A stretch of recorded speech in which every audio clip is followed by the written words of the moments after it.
The world stopped when Julian heard the words, "You're not in the will." The lawyer's voice was cold, clinical, slicing through the haze of grief that had clouded his mind since Marcus's death. He stood frozen in the opulent San Francisco penthouse, the city skyline mocking him through floor-to-ceiling windows, as Marcus's family smirked from across the room. They had always hated him.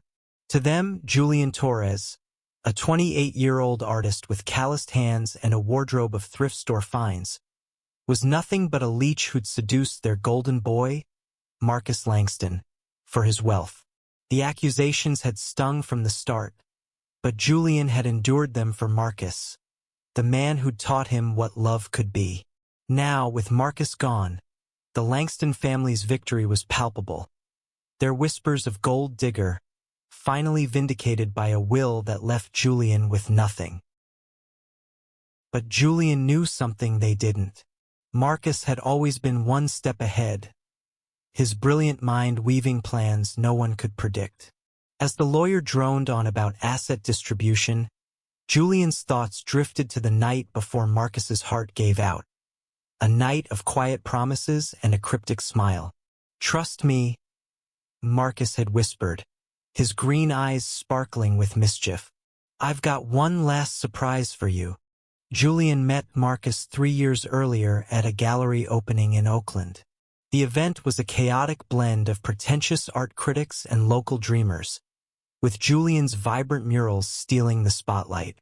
He was 25 then, scraping by on commissions, his Puerto Rican roots evident in the bold colors and stories woven into his work. Marcus, 29, was a tech entrepreneur whose startup had just sold for millions. He stood out in the crowd, not because of his tailored suit or confident stride, but because of the way he saw Julian's art, lingering on each piece as if deciphering a secret. "You paint like you're fighting for something," Marcus had said, his voice warm, his blonde hair catching the gallery's soft light. Julian, usually guarded, felt his defenses crumble under that gaze. They talked until the gallery emptied, then spilled onto the streets, laughing over late-night tacos in a Mission District food truck. By dawn, Julian knew he'd met someone who didn't just want his body or his art, but his soul. Their love grew fast, fierce, and unapologetic. Marcus's Pacific Heights penthouse became their sanctuary, a place where Julian could paint while Marcus coded late into the night. But the world outside wasn't kind. Marcus's family, old-money San Franciscans with a legacy of real estate and influence, saw Julian as an intruder. His accent, his background, his lack of pedigree were all strikes against him. "He's after your money," his mother, Evelyn, had hissed at Marcus during a tense family dinner. Marcus had laughed it off, squeezing Julian's hand under the table, but the words left scars. When Marcus proposed 6 months later on a cliff overlooking Big Sur, Julian said yes without hesitation. The wedding was small, intimate, held in a redwood grove with only their closest friends. Marcus's family didn't attend. "They'll come around," Marcus promised, but Julian wasn't so sure. Still, they built a life together, traveling to art festivals, coding apps for underprivileged kids, dreaming of a future where love trumped judgment. Then came the diagnosis. Marcus's heart condition, a rare genetic defect, surfaced during a routine checkup. Doctors gave him a year, maybe 2. Julian threw himself into caring for him, quitting commissions to be by his side. The Langstons called it manipulation, accusing Julian of playing the devoted husband to secure a payout. Marcus, ever defiant, brushed them off, but Julian saw the toll it took. The night before Marcus died, they lay in bed, the city lights casting shadows across their room. Marcus's breathing was labored, but his grip on Julian's hand was strong. "You're my home," he said, his voice barely above a whisper.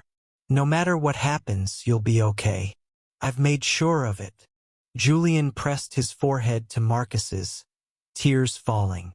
He didn't understand the words then, but they lingered like a melody he couldn't forget. Now, standing in the penthouse, Julian felt the weight of those words as the lawyer handed out documents to Marcus's siblings. Evelyn sat primly in an armchair, her silver hair immaculate, her eyes gleaming with triumph. "It's what Marcus wanted," she said, her tone dripping with false sympathy. "He knew what was best for the family." Julian's throat tightened. He wanted to scream that Marcus had loved him, that their marriage wasn't a transaction. But the room felt like a courtroom and he was on trial. He grabbed his jacket and left, the elevator's descent mirroring the sinking feeling in his chest. Outside, the San Francisco fog wrapped around him like a shroud.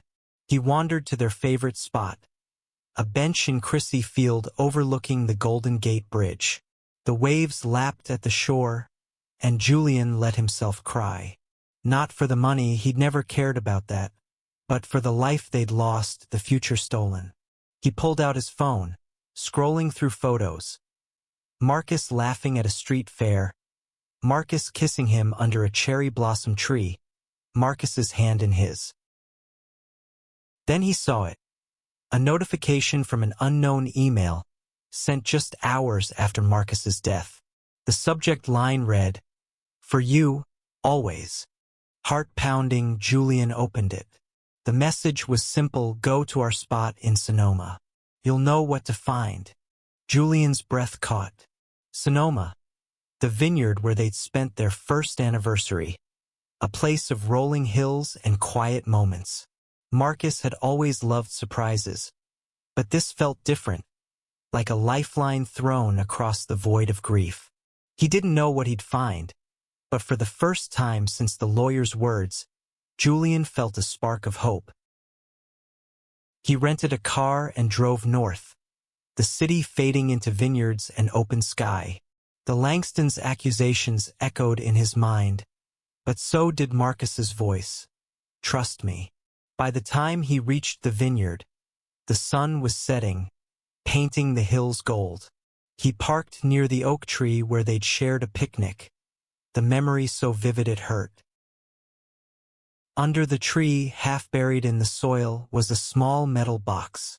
Julian's hands trembled as he dug it up, the dirt staining his fingers. Inside was a letter in Marcus's handwriting, a USB drive, and a key. The letter began, "My love, if you're reading this, I'm gone, but I'm still with you. The world will try to tear us apart, but they can't touch what we built. The USB has everything you need. The key unlocks the truth. Follow it, Julian. You're stronger than you know."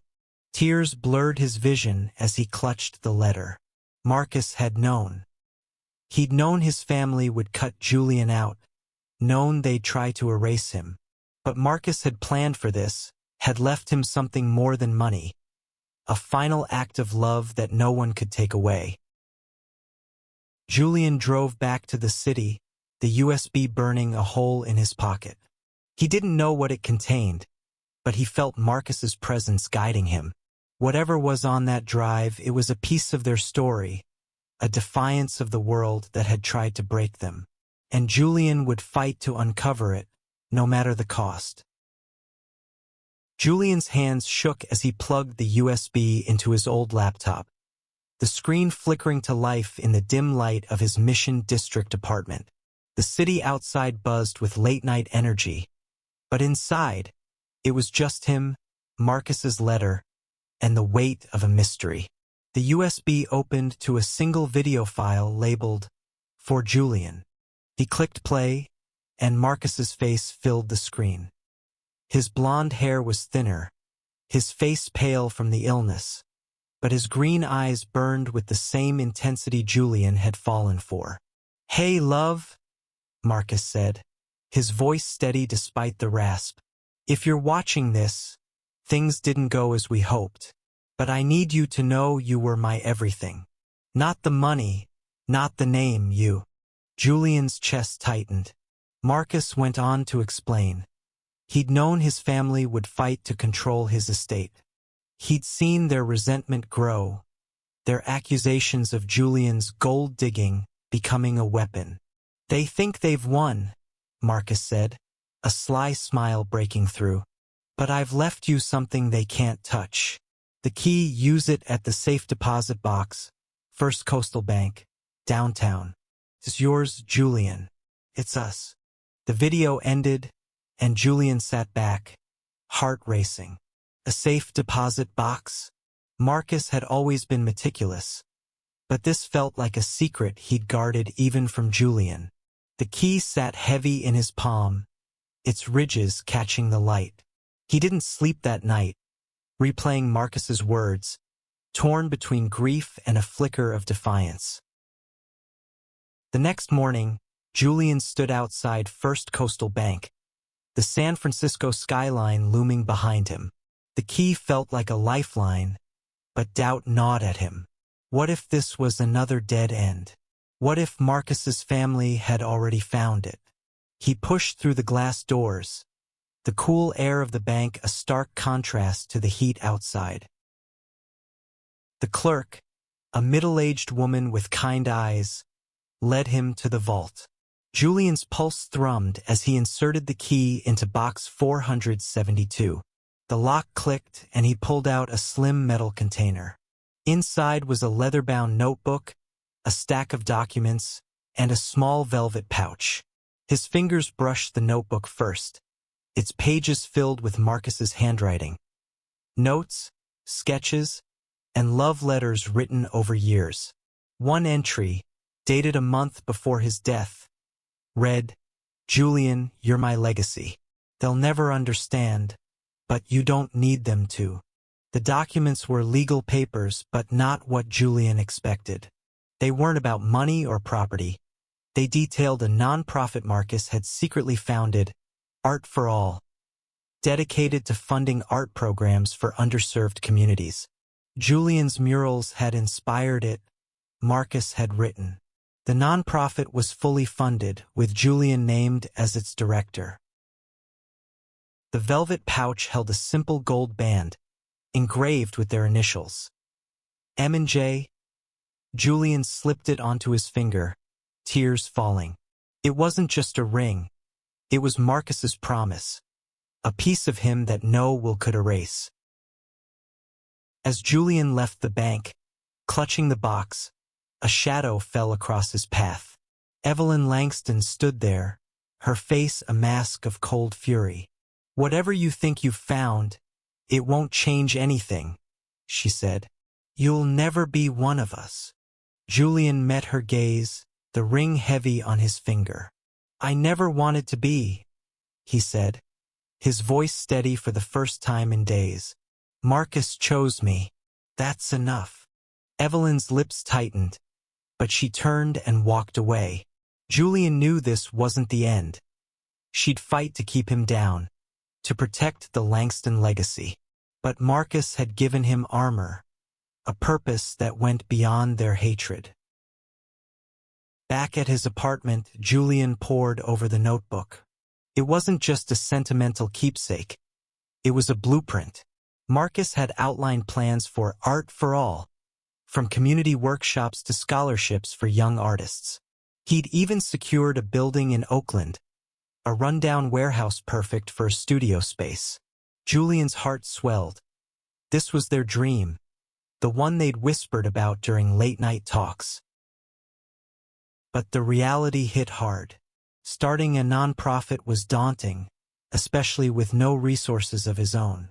Marcus's family would likely challenge any claim Julian made, and the legal documents hinted at a trust fund tied to the nonprofit that required board approval. Board members handpicked by the Langstons. Julian's phone buzzed, snapping him out of his thoughts. It was Aisha, his best friend since art school, a 27-year-old black woman with a sharp mind and a sharper tongue. "You okay?" she asked when he picked up. Her voice was a lifeline, grounding him. He told her everything, the will, the USB, the safe deposit box. Aisha listened, then said, "You need to fight for this, Jules. Marcus didn't leave you a gift. He left you a mission. Let's do this together." They met at a cafe in the Mission, where Aisha's energy filled the space. She'd brought her laptop, already researching nonprofit law. "We'll need a lawyer," she said, scribbling notes, "and a plan to get that board on your side, or replace them." Julian hesitated. What if I fail him? What if I can't make this work? Aisha reached across the table, squeezing his hand. "You won't. Marcus believed in you. So do I." That night, Julian started sketching again, something he hadn't done since Marcus's death.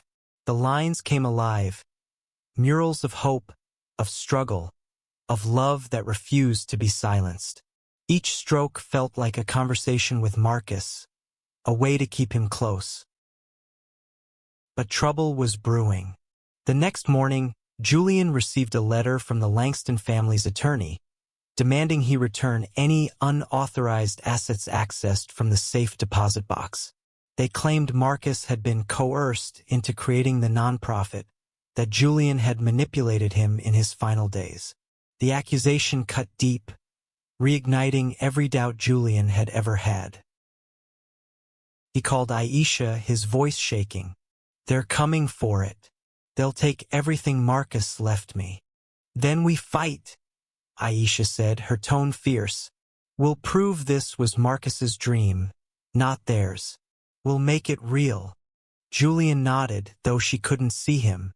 The notebook lay open on his desk, Marcus's words a beacon in the dark. He wouldn't let the Langstons win, not when Marcus had trusted him to carry this forward. The battle was just beginning, but for the first time, Julian felt ready to fight. The lawyer's office smelled of polished wood and old money, a stark contrast to the vibrant chaos of Julian's studio. He sat across from Aisha, her braids pulled back, her eyes scanning the legal notice from the Langstons. Their attorney, a sharp-faced man named Gregory Holt, leaned forward, his voice dripping with condescension. "Mr. Torres, you must understand. The Langston family has serious concerns about the validity of this so-called non-profit." Julian's fingers tightened around the gold ring on his finger, Marcus's initials grounding him. "It's not so-called," he said, his voice low but firm. "Marcus created it. I have his notes, his video, his plans." Holt smirked. "A video proves nothing. Our evidence suggests Marcus was under duress, possibly coerced by you in his weakened state." Aisha slammed her hand on the table. "That's a lie, and you know it. Marcus was sharper than anyone in this room, even at the end." The accusation hung heavy, but Julian refused to flinch. He'd spent the past week gathering allies, friends from the art community, Marcus's old colleagues, even a former professor who'd seen their love firsthand. They'd all agreed to testify to Marcus's clarity of mind, but the Langstons had deeper pockets and sharper claws. After the meeting, Julian and Aisha retreated to the Oakland warehouse Marcus had bought for Art for All. The space was a skeleton, exposed beams, cracked concrete floors, but Julian could see its potential. A haven for kids like he'd been, dreaming through paint and struggle. They walked the perimeter, Aisha snapping photos for a grant application. "We need funding to get this off the ground," she said. "The trust fund Marcus set up is tied up by the board, but there are other ways, crowdfunding, local sponsors." Julian nodded, but his mind was elsewhere. The Langstons' legal threat wasn't just about money. It was about erasing Marcus's vision, erasing him. He pulled out the notebook, flipping to a page where Marcus had sketched a mural of two hands clasped, one light, one dark, against a city skyline. Below it, he'd written, "For Julian, who showed me what forever looks like. I'm not letting them take this. Julian said, his voice breaking. "This is us." Aisha hugged him, her strength steadying him. "Then let's make it undeniable. Show the world what Marcus saw in you." Over the next few weeks, Julian threw himself into the nonprofit. He and Aisha organized a community event at the warehouse, inviting local artists, kids from nearby schools, and even a few tech friends Marcus had mentored. The event was small but electric. Kids painted murals on temporary walls, musicians played, and Julian shared Marcus's vision. He showed the video, Marcus's voice filling the space, silencing doubters. But the Langstons didn't stop. A week later, Julian received a cease and desist letter, claiming the nonprofit violated estate laws. Evelyn herself called, her voice icy through the phone. "You're tarnishing my son's name," she said. "Stop this, or we'll bury you in court." Julian's resolve wavered. He wasn't a fighter, not like Marcus. But then he remembered the vineyard, the letter, the ring. Marcus had believed in him, and that belief was a fire nothing could extinguish. He and Aisha hired a lawyer, a young queer woman named Priya who'd worked pro bono for nonprofits before. Priya was a force, sharp, relentless, and fiercely protective of Julian's cause. She pored over Marcus's documents, finding loopholes the Langstons hadn't anticipated. "Marcus was a genius," she said, grinning. "He structured the trust to give you leverage. The board can't block you if you prove community support." That gave Julian an idea. He reached out to Marcus's old tech network, people who'd admired his vision. One, a coder named Leo, offered to build a website for Art for All, free of charge. Another, a venture capitalist named May, pledged seed funding if Julian could show progress. The community was rallying, but time was running out. The Langstons had filed a lawsuit, and the first hearing was weeks away. One night, exhausted, Julian returned to Crissy Field, the Golden Gate Bridge glowing in the distance. He sat on their bench, the one where he'd mourned Marcus. The ring felt warm against his skin, a reminder of what he was fighting for. He closed his eyes, imagining Marcus beside him, whispering, "Keep going." The next day he painted. Not for a commission, not for a gallery, but for Marcus. The mural covered one wall of the warehouse, a vibrant explosion of color depicting their love story. The gallery where they met, the redwood grove where they married, the vineyard where Marcus left his final gift. At its center were the clasped hands from Marcus's sketch, a symbol of defiance and hope. Aisha posted photos online, and the response was overwhelming. Local blogs picked up the story, calling it a love letter to a city and a legacy. Donations poured in, and the warehouse buzzed with volunteers. But the Langstons were watching, too. Julian got a call from Priya. "They're escalating. They've hired a private investigator to dig into your past. They're looking for anything to discredit you." Julian's stomach dropped. His past wasn't spotless. Petty theft as a teen, a stint in juvie before art saved him. The Langstons would twist it, paint him as the criminal they'd always claimed. But as fear crept in, so did Marcus's voice. "You're stronger than you know." He met Priya and Aisha at the cafe, laying out everything. "Let them dig," he said, surprising himself. "I'm not hiding. Marcus loved me, flaws and all. That's what this fight is about." Priya nodded, her eyes fierce. "Then we go public. Tell your story before they can. Make it human, make it real." Julian took a deep breath. The hearing was looming, and the Langstons were closing in. But Marcus's surprise wasn't just a gift. It was a challenge, a call to fight for their love, their dream, their truth. And Julian was ready to answer. The courtroom was a battlefield of whispers and sharp glances. Julian sat at the plaintiff's table, his mural-stained hands folded tightly, the gold ring glinting under fluorescent lights. Across the room, Evelyn Langston sat with her lawyers, her posture rigid, her eyes boring into him like he was a stain on her family's legacy. Priya leaned close, her voice a steady anchor. "We've got this, Julian. The community's behind you, and Marcus's documents are airtight." But Julian's heart raced. The Langstons' private investigator had unearthed his juvenile record, and Holt was ready to wield it like a sledgehammer. The judge, a stern woman in her 50s, called the hearing to order.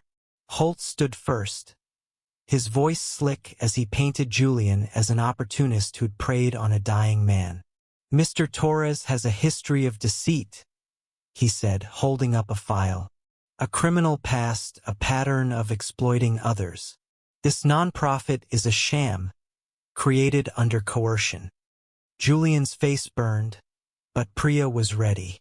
She presented Marcus's video, the notebook, and testimonies from friends and colleagues who'd seen his love for Julian. She called Leo, who testified about Marcus's passion for the nonprofit, and May, who vouched for its legitimacy. The courtroom grew quiet as Marcus's voice played, his words cutting through the accusations. "Julian is my everything." When it was Julian's turn to speak, he stood, his voice trembling but clear. "I loved Marcus. Not his money, not his name, him.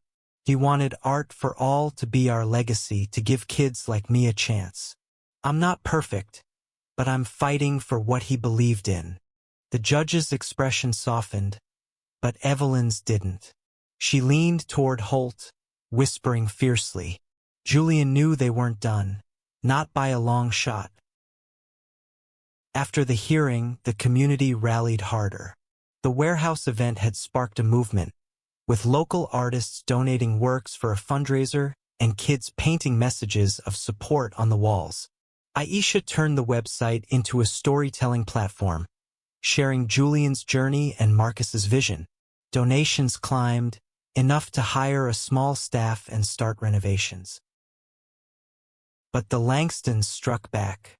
A tabloid ran a hit piece, twisting Julian's past into a narrative of greed and deception. "Gold digger steals dying man's dream," the headline screamed. Julian's phone buzzed with hate messages, and he stopped going online. Aisha found him in the warehouse, staring at his mural, eyes hollow. "They're winning," he said, voice barely audible. "They're making me into someone I'm not." Aisha grabbed his shoulders. "They're loud, but they're wrong. Look around, this place is alive because of you. Marcus saw you, Julian. Don't let them make you forget who you are." Her words lit a spark. Julian spent the next days painting, turning the warehouse walls into a canvas of resistance. He depicted their love, their struggles, the kids who'd find hope here. The community noticed, local news covered the story, framing it as a fight for love and legacy. Support grew, but so did the pressure. The Langstons filed for an injunction to freeze the nonprofit's funds, claiming mismanagement. Priya called an emergency meeting. "They're desperate," she said. "The judge is leaning our way, but we need to prove the nonprofit's viability.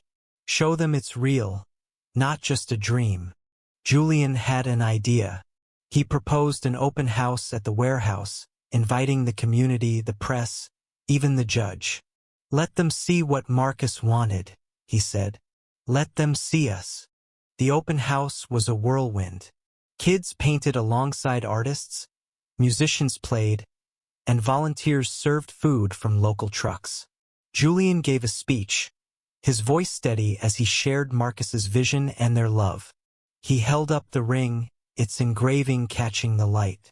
"This is what they can't take," he said. "This is why we fight." The judge attended, her face unreadable but her presence a victory. The event raised enough to cover legal fees and start classes. But that night, Julian got a call from an unknown number. A man's voice, low and threatening, said, "Drop the nonprofit, or we'll make sure you lose everything." Julian froze, the phone shaking in his hand. He didn't tell Aisha or Priya, he didn't want to worry them. But the threat lingered, a shadow over every step. He started noticing a car following him, a man watching from across the street. The Langstons were playing dirty, and Julian felt the walls closing in. One evening, he returned to the vineyard in Sonoma, needing Marcus's strength. He sat under the oak tree, the letter in his hands. "You're stronger than you know." The words felt distant, but they were all he had. He pulled out his sketchbook, drawing the tree, the hills, the life they dreamed of. As he sketched, a car pulled up. Julian tensed, expecting another threat, but it was Leo, the coder. "Aisha sent me," he said, his face serious. "We found something on the USB, a hidden file. Marcus left a backup plan." Julian's heart leapt. They drove to Aisha's apartment, where she and Priya were waiting. The file was a second video, time-stamped weeks before Marcus's death. In it, he detailed a contingency. If the Langstons blocked the nonprofit, the trust could be transferred to a new board, one Julian could appoint. "I knew they'd fight dirty," Marcus said, his smile fierce. "But you're my knight, Julian. Finish this." Tears streamed down Julian's face. Marcus had seen it all, every move, every betrayal. The video was a weapon, one that could shift the battle. Priya grinned. "This changes everything. We'll file for a new board tomorrow." But as they celebrated, Julian's phone buzzed again. Another unknown number. Another threat. "Back off, or you'll regret it." He didn't tell the others, but fear coiled in his gut. The Langstons weren't just fighting for money, they were fighting to erase him. And Julian wasn't sure how much longer he could hold on. The final hearing loomed like a storm on the horizon. Julian stood in the warehouse, now alive with color and hope, watching kids paint murals under the guidance of local artists. The space was transforming, new lights, fresh floors, a schedule of classes posted on the wall.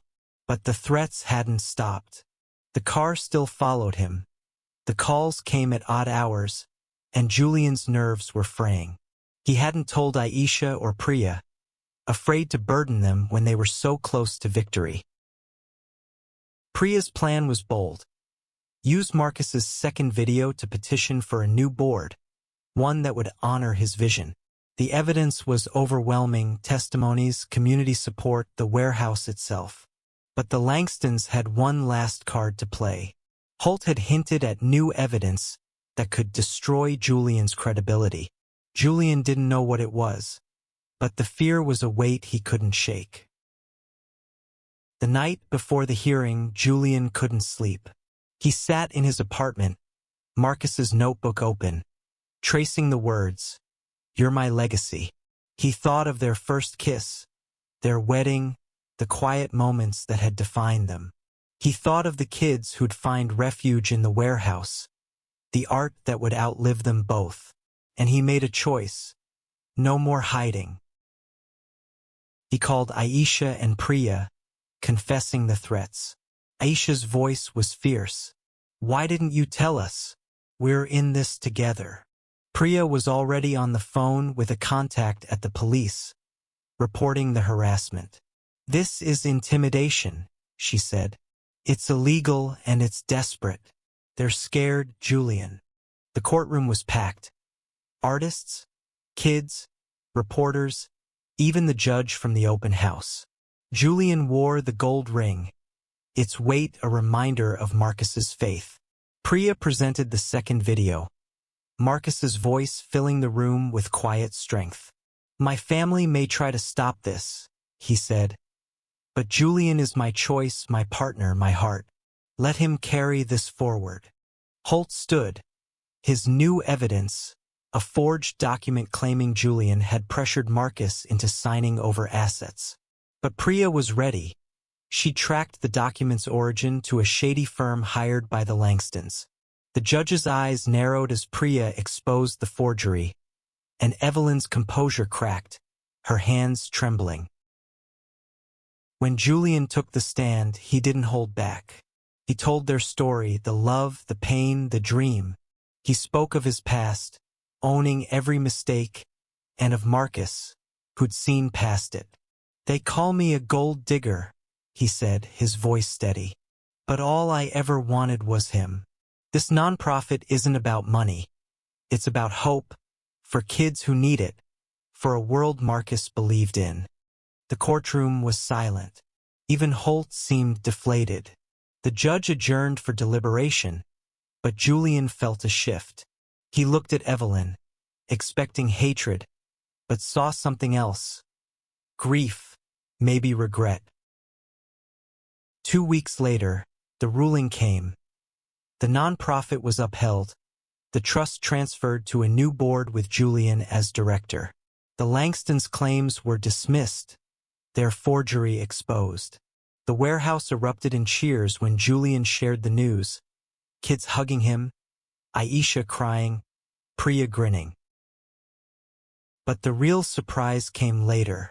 In Marcus's notebook, tucked in a hidden flap, Julian found a final letter.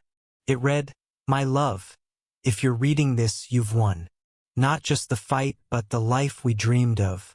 The nonprofit is yours, but so is our story. Live it. Love again. I'll be with you always."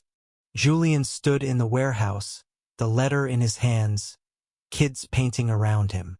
He thought of Marcus's smile, his mischief, his heart.